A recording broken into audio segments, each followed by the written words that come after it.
आपने ग्रीष्म अवकाश घोषित किया, परीक्षाओं को स्थगित किया, जिनकी परीक्षाएं हो गई उन्हें नए सत्र के लिए ये तमाम प्लानिंग किस तरह से की गई और किस तरह से चल रही है? देखिए, जिस प्रकार से पूरी दुनिया में, हमारे देश में, हमारे प्रदेश में हालात बने हुए हैं, उसको मद्देनजर रखते हुए हमने परीक्षाएं प्रारंभिक तौर पर स्थगित कर दी थी। पूरे देश भर में स्थगित हुई, लेकिन लॉकडाउन के चलते हुए अभी तक भी स्थिति स्पष्ट नहीं है। पहले भी स्थिति ठीक नहीं होने की वजह से हमने 1.5 महीने का ग्रीष्म अवकाश घोषित किया 31 मई तक का। और उस दौरान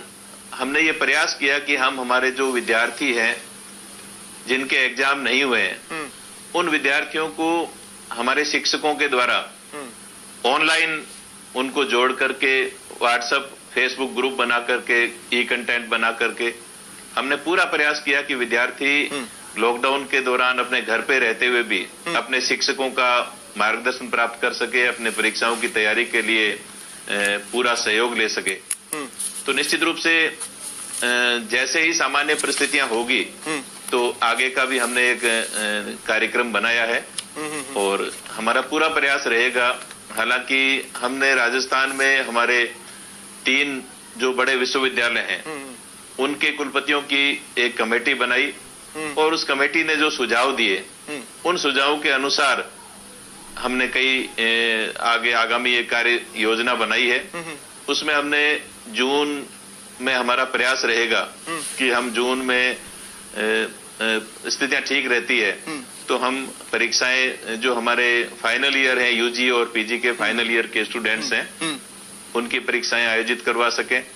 और उसके अलावा भी क्रमबद्ध रूप से फिर हम आगामी चरणों में पूरा सोशल डिस्टेंसिंग का ध्यान रखते हुए। तो ये जो कॉलेजेस की परीक्षाओं की आप बात कर रहे हैं, इसको आप ऑनलाइन करवाएंगे या फिर जिस तरह से स्कूली छात्रों को आगे की कक्षाओं में प्रमोट किया वैसे ही कोई फॉर्मूला कॉलेज शिक्षा में आप लागू करेंगे या क्या रहेगा प्लान? देखिए, अभी प्रमोट करने का हमने अभी तक कोई निर्णय नहीं लिया है और आगे की जो परिस्थितियां रहेगी, विशेषकर अभी 2-3 पिछले कई दिनों से ऑनलाइन एग्जाम्स की बात भी चल रही है। तो हमने हमारे राजस्थान के जो विश्वविद्यालय हैं उन विश्वविद्यालयों के हमारे सम्मानीय कुलपति गण को हमने एक पत्र लिखा है कि ऑनलाइन परीक्षाएं क्या करवाए जाना संभव हो पाएगा।